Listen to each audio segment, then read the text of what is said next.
Les sociales de KPMG. Le panorama de l'actualité sociale sur nos ondes. Bonjour à tous et soyez les bienvenus sur nos ondes pour cette deuxième édition des sociales de KPMG. Nous sommes le jeudi 28 janvier 2021. Au micro, Olivier Mazy et Alban Eglinger. Bonjour Olivier. Bonjour Alban, bonjour à tous. Radio KPMG a lancé le 10 décembre dernier un nouveau rendez-vous radiophonique dédié au droit social pour faire le tour de l'essentiel de l'actualité sociale chaque fois que nécessaire, mettre en perspective les changements de l'environnement légal et jurisprudentiel et aussi pour bénéficier de l'éclairage des experts de KPMG et de KPMG Avocats et débattre avec des invités des grandes thématiques sociales du moment. À qui s'adresse cette émission ? Aux sociétés cotées et aussi aux ETI, aux PME, aux TPE, bref, à toutes les entreprises et à leurs dirigeants. Pour cette deuxième édition, nous avons convié Pierre Malnati, avocat, spécialisé en mobilité internationale, et nous aborderons avec lui le sujet du télétravail des salariés transnationaux.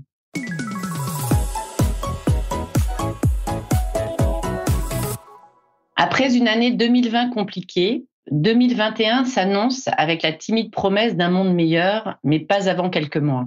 En attendant, le rebond de l'épidémie a contraint le gouvernement à prolonger certaines dispositions d'exception, notamment l'activité partielle. Toujours dans ce contexte de crise sanitaire, le télétravail qui tentait timidement de s'imposer dans le monde du travail d'avant n'est plus simplement recommandé, mais est devenu, du moins temporairement, la norme pour les salariés pouvant effectuer leurs tâches à distance. Cette organisation du travail soulève de nouvelles problématiques s'agissant des salariés transnationaux. Voilà, vous avez le programme de cette deuxième édition des sociales. C'est parti.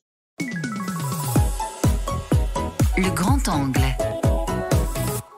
Commençons ce grand angle qui porte aujourd'hui sur le télétravail. Le 26 novembre 2020 a été conclu avec les partenaires sociaux un nouvel ANI pour Accord national interprofessionnel sur le télétravail. Ce texte, Olivier, complète certaines règles déjà existantes, redéfinit les conditions d'accès au télétravail et aborde de nouveaux aspects concernant le dialogue social et les pratiques managériales. C'est vrai Alban, le télétravail ne date pas d'aujourd'hui. Le télétravail se caractérise par une activité professionnelle que le salarié exerce en dehors du lieu de travail. Il s'est imposé ces dernières années aux entreprises françaises comme un nouveau mode de travail alliant gain de temps et amélioration de la productivité des salariés. Un ANI en 2005 avait introduit le mécanisme qui a été ensuite modifié par les ordonnances Macron en septembre 2017. Ce nouvel accord vient compléter le dispositif existant. Dorénavant, il est possible de mettre en place ce nouveau mode de travail en optant soit pour la négociation d'un accord collectif, soit en élaborant une charte après consultation du CSE, s'il en existe un dans l'entreprise. Ces accords doivent notamment préciser les conditions de travail, les plages horaires concernées, ainsi que la régulation de la charge de travail afin de permettre un strict respect de l'équilibre vie privée, vie professionnelle. Par ailleurs, il est également possible pour l'employeur et le salarié volontaire, en absence de charte ou d'accord collectif, de formaliser le recours au télétravail, et ce, par tout moyen, établissant la commune intention des parties de télétravailler. Il est vrai que le contexte sanitaire actuel et les injonctions gouvernementales ont favorisé, voire imposé le télétravail, à tel point que tous les acteurs de l'entreprise s'en sont emparés, et particulièrement les partenaires sociaux. En effet, l'actualité de ces derniers mois a obligé certaines entreprises à mettre en place le télétravail et à l'élargir à un plus grand nombre de salariés. Le recours au télétravail face à l'épidémie du Covid-19 est devenu, lorsqu'il est possible, le mode de travail à privilégier. En cas d'épidémie, l'employeur peut imposer le télétravail à ses salariés. L'accord du 26 novembre n'est ni normatif ni prescriptif. Il comporte simplement des dispositions intéressantes et rappelle dans les grandes lignes les principes en la matière. Et quels sont donc ces grands principes ? L'accord insiste sur l'importance d'identifier les activités éligibles au télétravail et affirme que cette identification relève de la responsabilité de l'employeur. L'accord rappelle également que le CSE doit être consulté. Concernant les conditions d'accès au télétravail, le texte réaffirme la règle du double volontariat, sauf en cas de circonstances exceptionnelles ou de force majeure. Il rappelle aussi que le télétravail peut être institué dès l'embauche ou au cours de la vie professionnelle, sans qu'un avenant au contrat de travail soit nécessaire. Quant aux frais professionnels, L'accord confirme que l'employeur doit les prendre en charge lorsqu'ils sont engagés par le salarié pour les besoins de son activité professionnelle et dans l'intérêt de l'entreprise. À ce sujet, il existe un barème fixé par l'URSSAF qui prévoit des allocations forfaitaires.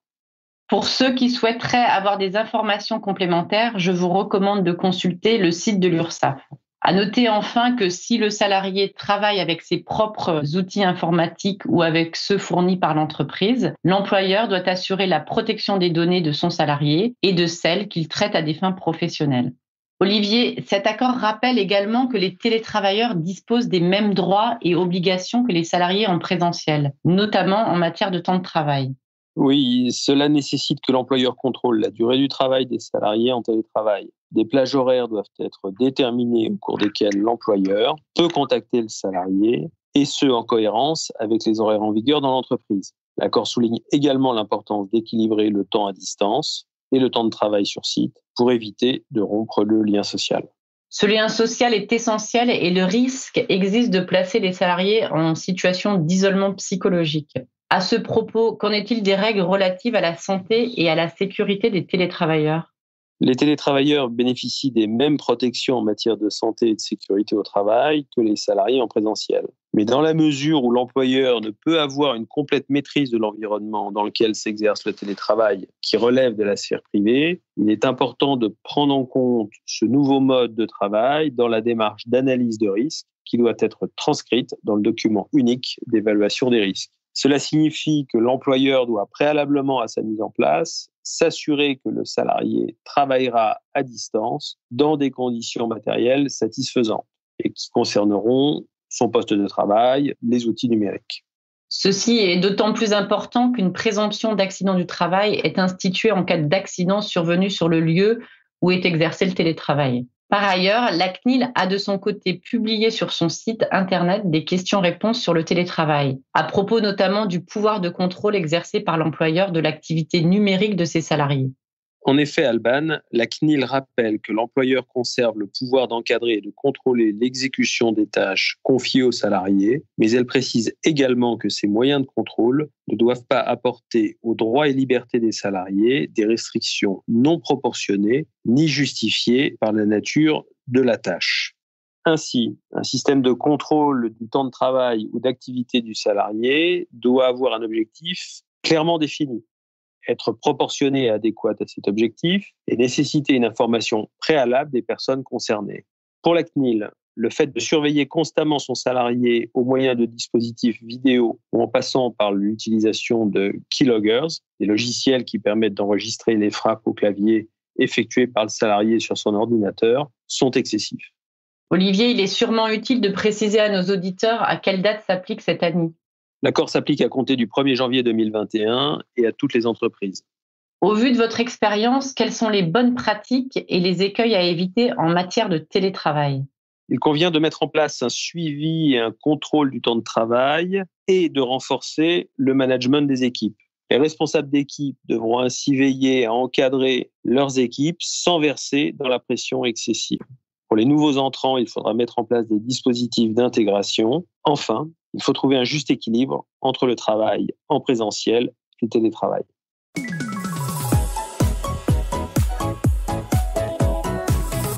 Le télétravail suscite également des interrogations au niveau international. Car si la crise sanitaire est de taille mondiale, la généralisation du télétravail l'est aussi. Ce qui pose question, notamment pour les salariés transnationaux. Tout d'abord, qu'entend-on sous ce terme ? Et je m'adresse maintenant à vous, Pierre Malnati. En fait, Alban, un salarié transnational est un salarié qui réside dans son pays, mais travaille dans un pays Y pour le compte d'un employeur situé dans ce même pays Y. C'est le cas d'un salarié français résidant en France, par exemple proche de la frontière allemande, et travaillant tous les jours en Allemagne pour un employeur allemand. Dans ce cas, le contrat de travail est régi par le droit du travail allemand. Il faut en effet garder à l'esprit que la nationalité des parties a peu, voire aucun effet sur le droit applicable à un contrat de travail. C'est avant tout le lieu de travail qui est déterminant.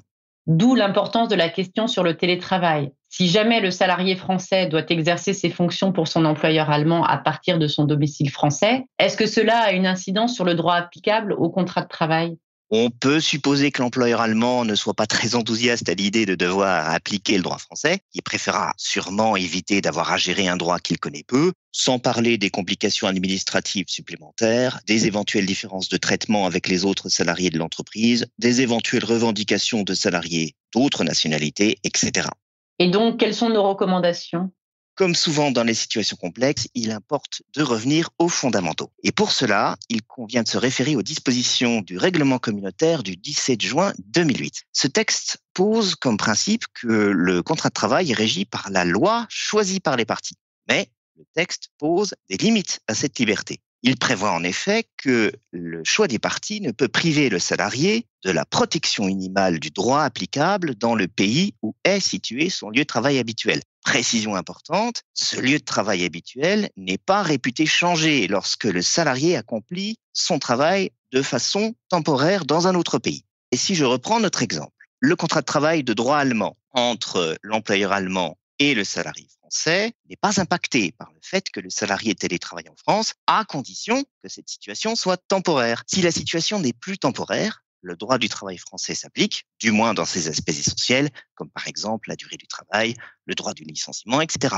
La réglementation ne précise pas combien de temps une situation temporaire est censée durer. Par analogie avec d'autres réglementations, notamment celle des travailleurs détachés en France, on pourrait considérer qu'un travail en France au-delà de 12 mois continus ne serait plus une situation temporaire. Mais attention, il ne s'agit que d'une interprétation et non pas d'une règle écrite. En tout état de cause, s'agissant du télétravail transnational, il faut que l'employeur soit très explicite sur le caractère temporaire de cette situation. Il convient de bien l'acter dans un écrit en précisant son caractère temporaire. L'actualité sociale. Pour aller plus loin sur tous ces sujets, vous pouvez consulter nos publications sur le site internet de KPMG Avocat, accessible sur kpmg.fr. Cette deuxième édition des sociales de KPMG touche maintenant à sa fin et nous espérons qu'elle a répondu à vos attentes. Nous vous retrouverons avec grand plaisir au micro de cette émission fin février 2021. À très bientôt sur ces ondes. Les sociales de KPMG. Une émission de Radio KPMG.